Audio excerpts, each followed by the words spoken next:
تو میرے جو سسر اب تو انتقال ہو گیا, اللہ ان کی مغفرت فرمائے, وہ مجھے کہنے لگے, میں نے کہا دیکھیں نکاح کے وقت 4-6 گواہ لے کر آؤں گا, اس سے زیادہ کوئی نہیں ہوگا, بعد میں بھانڈا پھوڑ دوں گا, ہو گئی ہے, چھپاؤں گا نہیں, میں اس وقت نہیں پتہ چلنے دوں گا.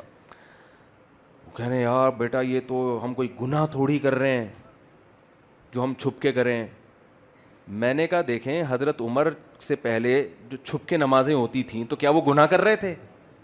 وہ تو گناہ نہیں کر رہے تھے, لیکن لوگ اس عمل کو کیا سمجھ رہے تھے؟ گناہ. تو میں نے کہا ہم گناہ نہیں کر رہے, لیکن پوری پبلک اس کو کیا سمجھ رہی ہے؟ گناہ سمجھ رہی ہے. وہ مارے گی پکڑ کے, بدنامی الگ ہو, کچھ بھی نہیں ہوگا. وہ بیچارے پھر کیا, نہیں بھائی, میں نے کہا پھر ٹھیک ہے, نہیں ہم کہیں اور ٹرائی کرتے ہیں پھر, اور کیا. لیکن شکر ہے ان کی سمجھ میں آ گیا, اللہ کا شکر ہے. تو میں نے ان سے کہا, میں نے کہا بھائی دیکھو یہ کام کھلے عام کرنے کا ہے, چھپن چھپائی والا کام سیٹ نہیں ہوتا, لیکن اگر جان سے ہی جانے کا خطرہ ہے تو فی الحال چھپا دو یار, بعد میں ہائی لائٹ ہو جائے گا, بعد میں پکڑا جاؤ, اتنا مسئلہ نہیں ہوتا. 2-3 بچے ہو جائیں نا پھر پکڑے بھی جاؤ. میں اس کو چھپن چھپائی کو پروموٹ نہیں کرتا. اگر وقتی طور پہ چھپ کے نکاح کیا بھی ہے نا تو 1 ہفتے بعد اس کو, کیونکہ جب چھپن چھپائی ہوتی ہے نا تو مرد پھر بیوی کے حقوق نہیں ادا کرتا, وہ کہتا ہے یار اس کو لٹکا کے رکھو. اس لیے میں اس کو کبھی بھی وہ نہیں, ہاں وقت پہ تو میں یہی کہتا ہوں جب ہو رہی ہے اس وقت نہیں بتاؤ. جی جی حضرت, جی جی جی جی.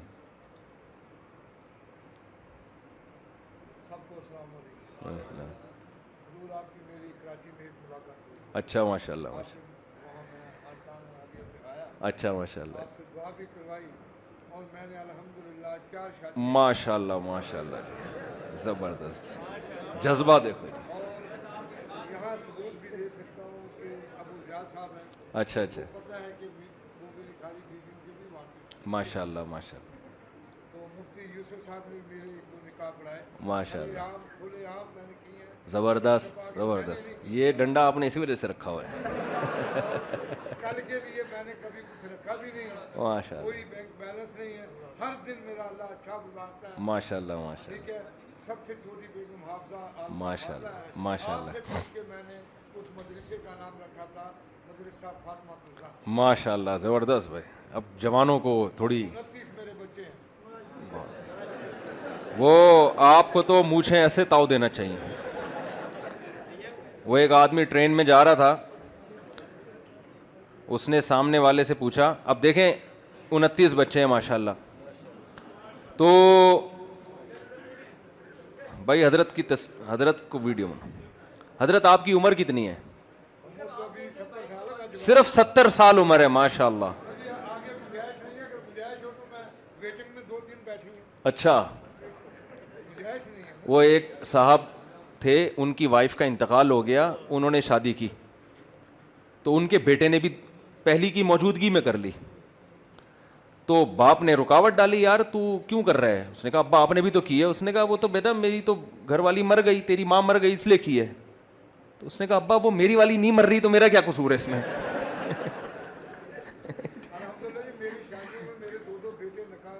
ماشاء اللہ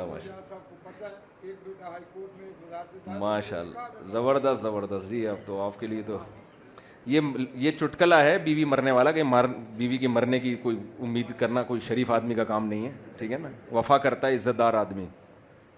تو دوسری شادی کر کے عدل کرنا ضروری ہے, پہلی کو بھولنا حرام ہے. نبی نے فرمایا جس نے 2 کی اور عدل نہ کیا اس کا آدھا دھڑ فالس زدہ ہوگا. خود نبی نے کیسا عدل کیا ہے, تو یہ سب شرطیں عدل کے ساتھ ہیں, یہ ذہن میں رکھیں.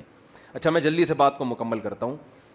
تو میں نے ان سے کہا بھائی کر لیں, تو انہوں نے کہا کہ میرے کوئی روحانی پیشوا ہیں, کوئی پیر و مرشد ہیں اور بڑے متبع سنت ہیں, انہوں نے مجھے منع کر دیا دوسری سے.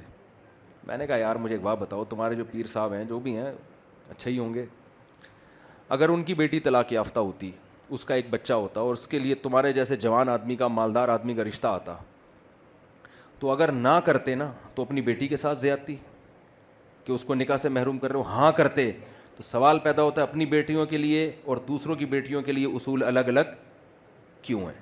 میں سمجھا پا رہا ہوں اپنی بات؟ میں نے کہا اللہ میاں نے اجازت دی ہے, فَانْكِحُوا مَا طَابَ لَكُم مِّنَ النِّسَاءِ, آگے وَإِنْ خِفْتُمْ أَلَّا تَعْدِلُوا, تمہیں خوف ہو کہ اگر عدل نہیں کر سکتے, بس ایک شرط ہے, حقوق نہیں ادا کر سکتے پھر نہیں. اللہ یہ نہیں کہا فلاں نے بزرگ نے کیا فرمایا, ابا کی اجازت, ماموں کی اجازت, پھپھو کیا کہے گی, اللہ نے ایسی کوئی شرط, اللہ نے کہا اگر تمہیں خود اپنے بارے میں یہ خوف ہے کہ تم برابری عدل نہیں کر پاؤ گے تو اس کے علاوہ کوئی شرط نہیں ہے. تو میں تو اس کو بھی توحید سمجھتا ہوں بھائی. میں جب دوسری کر رہا تھا اتنی مخالفت کہ اس مخالفت نے مجھے موٹیویٹ کیا. میں نے کہا یہ تو اب ایسے ہی ہو گئی کہ جیسے میرا باپ مجھے کوئی مٹھائی لا کے دے کہ بیٹا کھا لے, اور میرا دل بھی چاہ, یا تو نا اپنا ہی دل نہ چاہ رہا ہو, یا آپ کو پتا ہے مٹھائی کھاؤں گا تو پیٹ خراب ہوگا, اس بیس پہ انکار کر دو, وہ کوئی مسئلہ, وہ ٹھیک ہے. لیکن دل بھی چاہ رہا ہے, پیٹ بھی برداشت کرے گا اس کو, ماموں منع کر رہا ہے کہ نہیں کھا, اب میں نہیں کھا رہا تو ابا کہے گا بیٹا کیوں نہیں کھا رہا, میں تجھے ترغیب دے رہا ہوں کھا, تو میں کہوں گا ماموں منع کر رہے ہیں. اب ابا کو آئے گی غیرت کہ یار تو اب میرے اپنے ماموں کو, میرے سالے کو مجھ سے زیادہ ویلیو دے رہا ہے. بھائی تو بول دیتا میرا پیٹ خراب ہے یا مجھے شوگر ہے یا میں مٹھائی کھاتا ہی نہیں ہے, تو ابا کو اس پہ غصہ نہیں آئے گا. آپ اگر دوسری نہیں کر رہے, آپ افورڈ نہیں کر سکتے, آپ ٹینشن نہیں لینا چاہتے, آپ بیوی کے غم آنسو نہیں دیکھنا چاہتے, ٹھیک ہے, آپ اس لیے کہ لوگ کیا کہیں گے, اس کا مطلب اللہ کہہ رہے بھائی کوئی گناہ نہیں ہے اس میں, اور آپ کہہ رہے پبلک کیا کہے گی. یہ پھر یہ مسئلہ آ جاتا ہے غیرت کا. او بھائی جب اللہ نے کہہ دیا باڑ میں جائے ایسی کی تیسی, جو مرضی کہتے رہو. تو میں نے ان سے کہا کہ بھائی, اور انہوں نے کی الحمدللہ, اور 8-10 سال ہو گئے نبھا رہے ہیں الحمدللہ.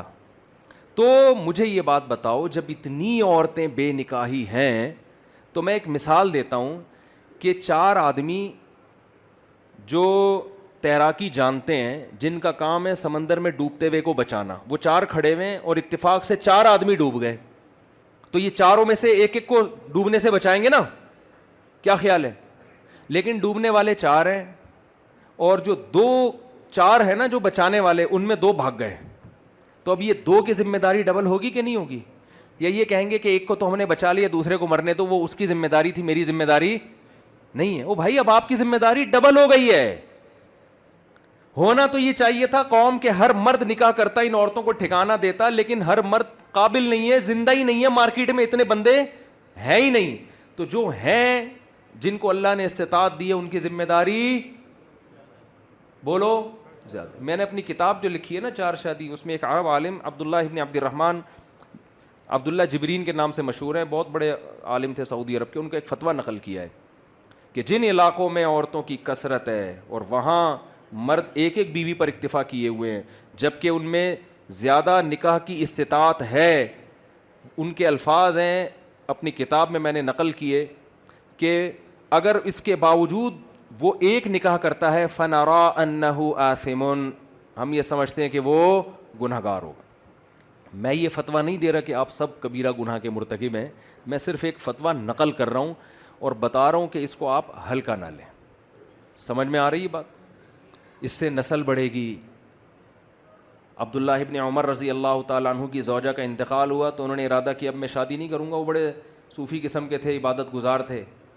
تو حضرت ان کی جو بہن تھیں حضرت حفصہ رضی اللہ تعالیٰ عنہ, انہوں نے سخت تنبیہ کی, فرمایا آپ نکاح کریں اس لیے کہ آپ کو اولاد ملے گی, اس سے وہ اولاد آپ کے لیے مغفرت کی دعا کرے گی. تو کیسی اولادیں ملی ہیں, سالم ابن عبداللہ ابن عمر, بخاری کے مشہور راویوں میں سے. اگر عبداللہ بن عمر نہ کرتے نکاح تو سالم بن عبداللہ بن عمر جیسے ملتے کیا؟ تو یہ اس لیے بھائی اس میں قناعت سے کام لینا ہمارے نبی صلی اللہ علیہ وسلم کا طریقہ نہیں ہے. سمجھ میں آ رہی بات؟ کوئی سوال آپ لوگوں نے پوچھنا ہو تو 5 منٹ کا ٹائم ہے, بلا تکلف جو پوچھنا ہے. اجازت ہے مولوی صاحب؟ آپ امام ہیں نا یہاں کے؟ کون امام؟ امام دیکھنے میں یہ لگ رہے ہیں اتنے باریک دبلے پتلے سے. جی اچھا ماشاء اللہ. کہتے ہیں کہ اگر محلے کا امام دبلا ہے نا تو یہ مقتدیوں کے لیے ایک عیب کی بات ہے کہ آپ کا امام اتنا باریک اور دبلا کیوں ہے. سمجھ رہے ہو؟ تو یہ مقتدیوں کے لیے افسوس کی بات ہے. مقتدی امام موٹا ہوگا اس کا مطلب مقتدی کیا ہے خیال کرتے ہیں امام کا. تو کوئی سوال کسی نے پوچھنا ہو, اجازت ہے جی امام صاحب آپ کی طرف سے بھی 5 منٹ بس, کوئی پوچھنا ہو, کوئی دل میں کوئی بات ہو تو بلا تکلف پوچھ سکتے ہیں. جی جی نہیں ایک گھر میں رکھیں تو میں کہاں رہوں گا بھائی, ہیلمٹ پہن کے جائے گا آدمی. پھر ایک گھر میں رکھنا ظلم ہے. آج 2 بہنیں اکٹھی نہیں رہتی, 2 بیویوں کو تو مار مار کے بیچاری نفسیاتی یا تو خود مر جائیں گی یا آپ کو ٹینشن سے مار دیں گے. وہ ایک آدمی نے کہا نا کہ ایک خاتون نے اپنے میاں سے کہا کہ جب وہ اپنے میاں کا سر دبا رہی تھی, کہہ رہی تھی کہ جب آپ کی شادی نہیں تھی تو سر کون دباتا تھا؟ اس نے کہا اس وقت سر میں درد ہوتا ہی نہیں تھا.